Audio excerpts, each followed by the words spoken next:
Yet another spike in violence over the weekend. 49 people were shot, 8 of those victims killed. So where is President Obama? Now, he has no problems commenting on cases like the Texas Muslim teen who was arrested for bringing a homemade clock to school, but he is utterly silent when it comes to out-of-control inner-city violence every time. Joining us now with reaction, Milwaukee County Sheriff David Clarke. You know, Sheriff, when the whole Trayvon Martin, George Zimmerman case was going on, the president commented, "My son would look like Trayvon."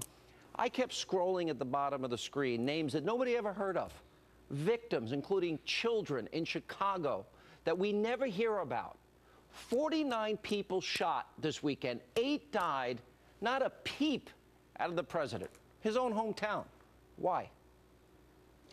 Sean, those numbers are staggering if you think about it. You know, violence now in the city of Chicago is an epidemic.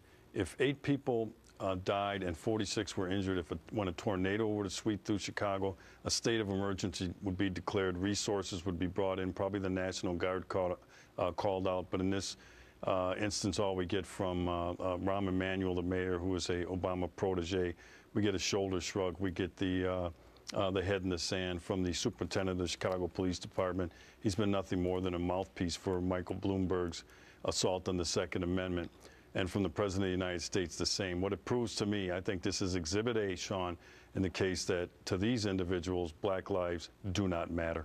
Boy, that's a powerful statement. Add to that now, police, you know, post Michael Brown and Darren Wilson and post Baltimore, they're afraid. They don't want to do their job. Is that contributing to the dramatic spike in a lot of big cities?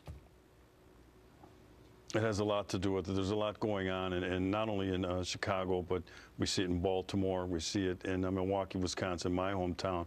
It's a combination of things.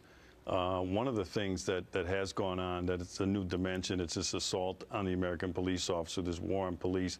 Police are less assertive right now. What needs to happen in Chicago, Milwaukee, New York, is the political class, Rahm Emanuel in Chicago, the mayor of Milwaukee, de Blasio in New York, they need to make it clear to the public that they are going to properly resource the police department, and they're going to stand behind these officers. They're not gonna. They're not going to do that, and though. Demand more assertive policing. I know, but I'm just telling you what would turn this around, because the good law-abiding people of Chicago are suffering. Look, there aren't too many guns on the streets of the city of Chicago. There are too many felons, career criminals that are armed. The law-abiding people are not. Yeah, Sheriff, it's sad. I'm glad you're speaking out. Thank you for being with us.